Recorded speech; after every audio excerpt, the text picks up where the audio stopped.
In Russia, it seems almost a foregone conclusion that Vladimir Putin will be reelected for an unprecedented fifth term as president in March's elections. But he's not running unopposed. Today, liberal politician and most prominent challenger Boris Nadezhdin submitted the required 100,000 signatures needed to register as a candidate. The anti-war campaigner is confident he'll get on the ballot and make his case for peace. DW correspondent Jennifer Palka has more. Thousands of people queuing up all over Russia, often braving freezing temperatures. They're waiting to sign a petition for Boris Nadezhdin to run against Vladimir Putin in March 2024.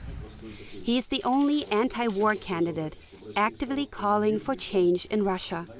I decided to run for president because I want a different future for our country. I want Russia to be a peaceful and free country. Boris Nadezhdin needs to collect 100,000 signatures to be officially registered as a candidate and appear on the ballot in March. He says he's reached that goal and has even collected twice as many as needed. That's not hard to believe, looking at supporters lining up to sign. It is evident that Boris Nadezhdin has a following, especially among young Russians. Political analyst Dmitry Oreshkin says that Nadezhdin has potential to mobilize voters and could therefore be dangerous for the Kremlin. There is no doubt he could collect 10 or 15% of the vote. In no way will he become president or even be serious opposition for Putin. But this would be extremely inconvenient for the Kremlin because it exploits the idea of the cohesion of the entire Russian people who, shoulder to shoulder, defend their homeland from the aggression of Ukraine, NATO, and so on.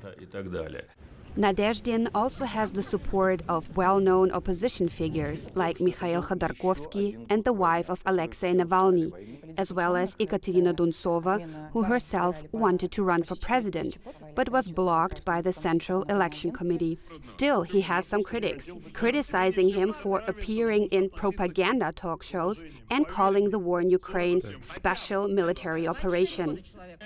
We can end the special military operation only with peace talks, us together, Russia, Ukraine, and the West. Boris Nadezhdin is the small beacon of hope when it comes to change and a normal life in Russia, where most have forgotten how to hope. I want calm and faith. I want a bright future, where we give birth to children in a free country, let them be free for once. Do you want change in the country? Yes. Do you think Boris Nadezhdin will be able to make these changes? I don't know. But who else to vote for? I want a normal life so that everyone can have it, this normal life. Whether Nadezhdin gets to run for president or not, these cues already make a political statement. Russia does not stand as united behind Putin, as the Kremlin would like the world to believe. DW's Jennifer Palka is following the Russian elections for us from Riga since the Russian government closed a DW studio in Moscow. Jennifer, Nadezhdin has submitted his signatures. What's the sense there? If they're accepted, does he stand a chance against Vladimir Putin? Well, Michael, it is widely believed that Vladimir Putin will be re-elected in March 2024, no matter whose name is on the ballot. Interestingly, though, Nadezhdin is backed by Russia's opposition. Well-known figures like ex-oligarch Mikhail Khodorkovsky and opposition figure Alexei Navalny's wife Yulia have spoken out in support and favor of Nadezhdin. And this is actually quite surprising because Russia's opposition is known for being scattered and, generally speaking, not agreeing on anything at all. Still, even with the support of Russia's opposition, it does not mean that he can be considered a serious political opponent for Putin.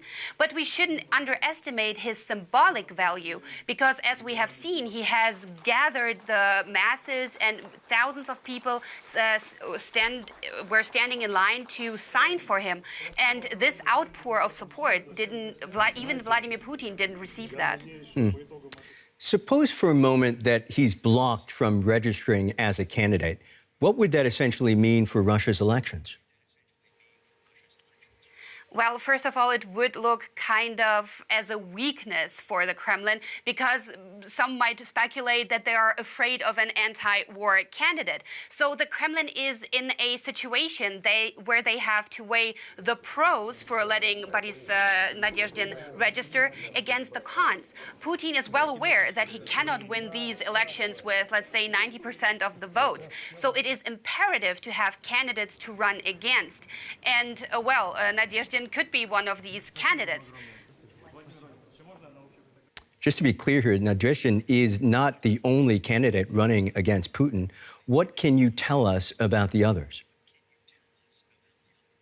Absolutely correct. Nadezhdin is not the only candidate. Two candidates that were registered, that had enough signatures, they withdrew their candidacy only 10 minutes after officially being registered, which was kind of interesting.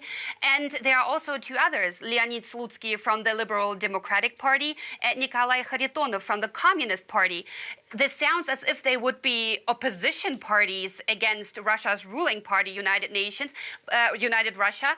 But technically speaking, they are part of the systematic opposition, which means that they actually do the bidding of the ruling party, meaning they oppose to certain unimportant political decisions just in order to keep the pretense that there is a functioning opposition in Russia. So technically speaking, neither Leonid Slutsky nor Nikolai Kharitonov are a real threat to Putin. DW's Jennifer Pauka in Riga, many thanks.